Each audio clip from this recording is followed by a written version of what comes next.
Alright guys, welcome back to another Dragonheir video. In this video, I want to talk about what to do at the end of the season. Alright, because this is the older server I'm in on my account. So I'm going to have a new season in 20 days. So this is pretty much end of the season. And one thing I can feel is I can definitely feel a drastic decrease of player base during the end of the season. I'm not sure if developers is aware of this, but it's actually quite common in all of the seasonal games. For example, Diablo 4, right? Diablo 4 is also 3 months every season, and every season it's gonna reset their progress. Usually, when player go back to Diablo 4 in a new season, they start at level 1 with no equipment, nothing, just a fresh start. And I think in this game, you're not completely getting a brand new start because you are keeping all the champions, just not all the artifacts, right? So yeah, it's gonna get a reset in 20 days, and I'm just gonna talk about what to do in the last month because I think the game is also quite slow. There's not much going on into the game. There are no special event or anything. To be honest, it's by the way, have you guys got this champion? I've seen content creators going mad talking shit about this champion because he's so bad, right? On my main account, I didn't even bother doing the summon because I know the guy is too bad, so bad, right? So I just didn't even bother going even for the first copy because I don't need a Frost character on this account, to be honest. So like I said, there are no special event, so there's really no excitement, I would say, compared to other gacha games I've played. We have this other world exploration. I mean, you have to prepare 6 teams, right? So that's quite a big challenge to most player, I would say. On my account, I was able to put together 6 teams. And one thing that I think is really bad is they have this type of timing, the boss randomly spawn on the map, right? What the fuck? Why are they designing the game like this? People have to wait for a new boss to spawn because every 1 hour it's gonna refresh, and it's gonna refresh on 3 random affinity. And you could get duplicate respawns every hour, so it could be 3 fire affinity consecutively. So that's a really weird design. Why don't they just put 6 bosses out there, just like when we had the shadow challenge to get that legendary Udyr, right? Why just don't they put 6 boss simultaneously in this continent, and people can do them whenever they want? It doesn't make sense to me. They put this random spawn, and you're just gonna go there and hit these boss, and it's just a once per day thing.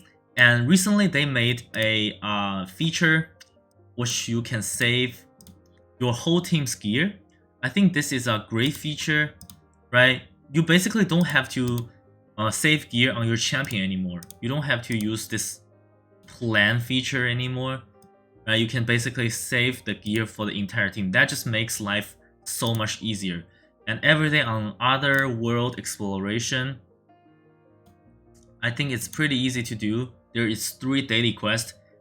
You're gonna finish that, get that 3.6 thousand of this progress, and you're gonna finish that. This is not even weekly quest. This is quest for roughly 15 days. Yeah, that's 2 weeks. You have 2 weeks time to complete this. I think it's pretty easy to do. And then there is Alliance exploration. I think there's really not much special. Nothing special about this, right? I think all these are pretty easy to do. I think Elemental Domain, even if you're low spending or free to play, you should be able to beat stage 5. I think it's pretty simple. You can definitely do it without any legendary champion. And yeah, and for the other world exploration bosses, you're gonna hit the boss no matter what. I know it's such a pain to wait for boss to respawn, so you might not be able to hit 6 times in a day. but definitely get the hits in because it gives you much more progress compared to elemental domain or the daily quest. So the daily quest is actually the worst, which you can pick up the daily quest here. This is actually the worst one. So the daily quest gives you 100 progress each, and it's really bad. The only reason you're gonna do this is because there's a quest. There's a daily quest here. You're only gonna do it once per day, right? And you can finish this 2 weeks quest, which requires you to do it 10 times. So yeah, I think that the quest overall just feels quite boring, to be honest. Alright, and back to the old continent.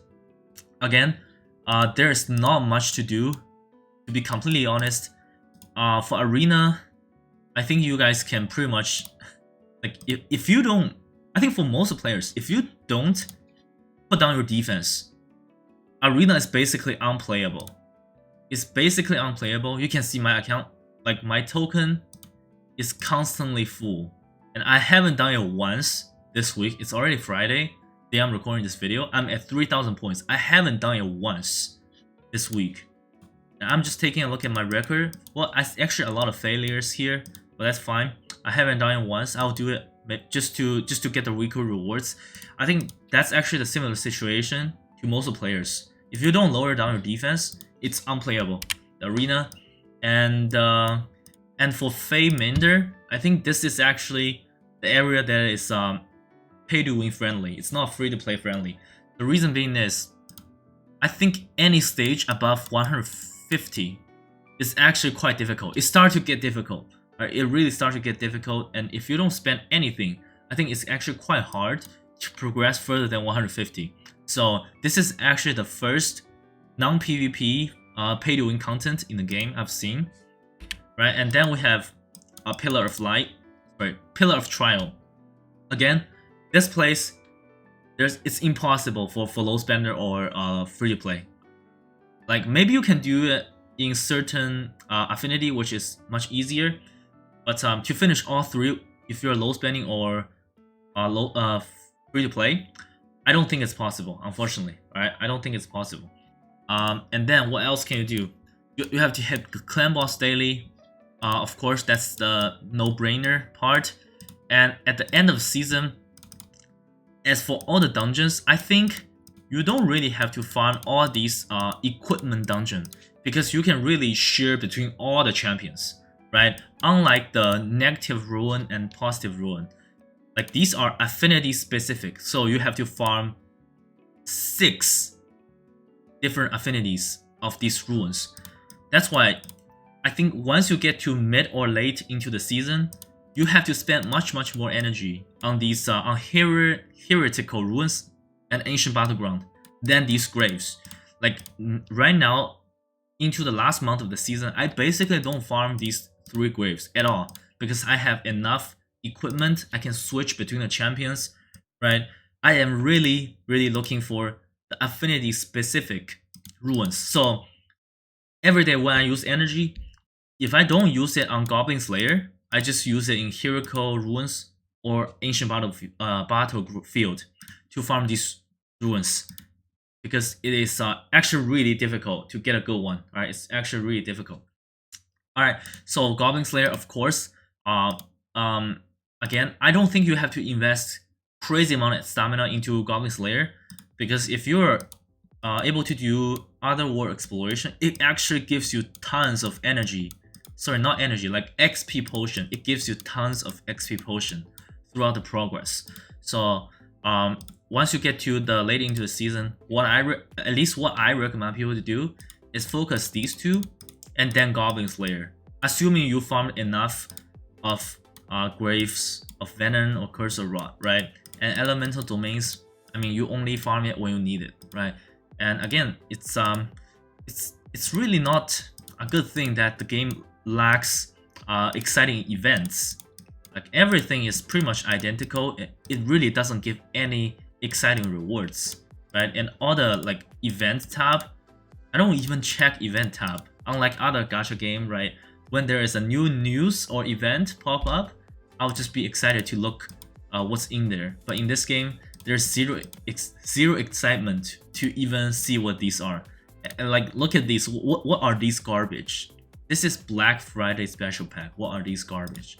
Alright, the last thing I'm going to talk about is summons. Because this game is seasonal, and the season reset is actually not going to reset your champion, so don't worry about that, right? But I would say, once you get to later season, your team is pretty much fixed. It's really hard to make any progress after like 60 days of the season, I would say. Maybe 70 days, alright? For example, let's say I get a very, very powerful legendary I don't have from the summons. Will that really help me that much? Because I only have like 19 days left on this season, right? The answer is no, it's not gonna help me that much. So what I really recommend people to do is maybe on the last summoning session, like once you get to 80, I would say like you don't have to summon anymore, right? I mean, 100 gives you 4,000 of this essence of creation, but it's gonna get a reset. It's gonna get a 90% reset next season. So there's really no need to go for this. And by the way, I got 52 summons in, right? This is the last summon event of season 1, and on those 52 summons, the only thing I spent was the battle pass on this account. The only thing I spent was battle pass. I just got a lot of this crystal daily, and I just use it to buy the Halo 8 dice, right? And I think you can definitely complete this if you just finish every content daily. You should be able to get to at least 60 if you don't spend anything, right? I mean, if you only spend on battle pass, if you don't spend on anything, you probably won't get to 60, right? If you just spend on battle pass and finish all the daily content, you should be able to get to 60. All right. So, another reason I don't recommend people to summon during the end of season is this thing here, Essence of Creation, you get from in-game event and you get from duplicate champion. Right, so if you get them from duplicate champion, when the new season comes, you're gonna keep 70% of this. If you got them from events, you're gonna keep 10% of these next season when the season resets. So let's say you have like 7 or 10 days left of the season and you pop like 100 summon. I think it's such a waste, because you think about this, 70% of this is gonna get a reset like 10 days later. So what I will really recommend people to do is once in the end of the season, try to be a little bit patient, wait like 10-15 days, wait until the new season, assuming you finish the event, right? Assuming you finish the event, just be a little bit patient and wait for a new season. At least you're gonna get 100% of Essence of Creation. Alright, and as for the daily energy, I know it's end of the season, it's really not much to farm. And I know other content creators are saying that don't even buy it for the first time, because it costs 50 crystals the first time. I see some content creators saying that don't even buy it the first time, but I would say I will still buy it, and I recommend people to still buy it, right? Because not even have this 60 stamina, like I think it kind of affect the gaming experience. And imagine how much you could save with that 50 gems daily. So 50 times 30 is 15,000. Sorry, 1.5 thousand, right? You can save 1.5 thousand for a month. For 1 month of not purchasing this. Like that 1.5 thousand crystals is gonna give you not even 5 summons. It's gonna give you 4 summons. So 1 month of saving is only gonna give you 4 summons. I think it's completely not worth it. Completely not worth it, because it's gonna influence your gaming experience in this game. So I would still recommend people to buy it once, right? Because it's only 50, and even you save 50 for a month, it's not gonna give you much, right? So I would still recommend people to buy it once. And other than that, there's really not much going on to the game. I will have to see like what the next stage of Other World exploration is like. I haven't played the beta. I'll have to see what it's like. But the game is going pretty slow, I would say. Alright, just giving you guys an idea what to do in the end of the season. Hope you guys like this video, and we'll talk again. Alright, see ya.